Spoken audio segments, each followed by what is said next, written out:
Développer une industrie culturelle autour du balafon, c'est l'axe qui a guidé la tenue de la deuxième édition du Festival international du balafon du 11 au 15 avril 2023 à Yaoundé au Cameroun.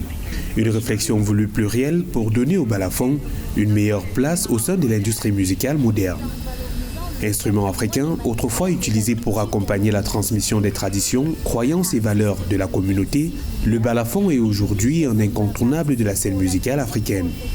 D'où la nécessité pour certains critiques de créer un meilleur cadre de promotion et d'encadrement des acteurs de ce secteur. Nous avons une origine ancestrale des balafons, mais nous avons aussi maintenant une perspective futuriste du balafon.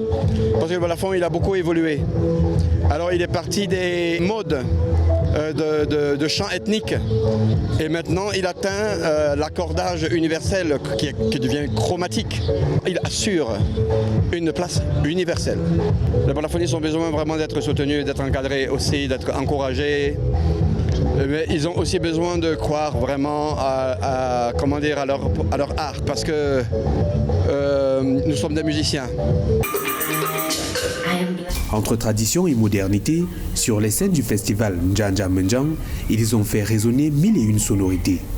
Salé Niolo, Babanga Nyek, Char d'Africa ou encore Ali Keta, qui revenaient après la première édition, ont brillé par leurs prestations pour donner de l'envergure à ce rendez-vous culturel international et intégrateur qui met en avant l'unicité des cultures. Chez nous, on dit, les enfants disent, allons-y où on a joué hier.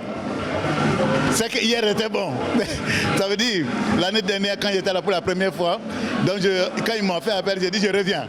Et ça me fait vraiment plaisir de revenir encore au pays pour le Njanja Menjang Festival. Notre souci, n'est-ce pas, c'est de permettre aux balafonistes de pouvoir se réinventer, de permettre aux balafonistes de prendre conscience, n'est-ce pas, de l'état de musiciens et non de musiciens traditionnalistes. De permettre aux balafonistes d'être des musiciens également accomplis.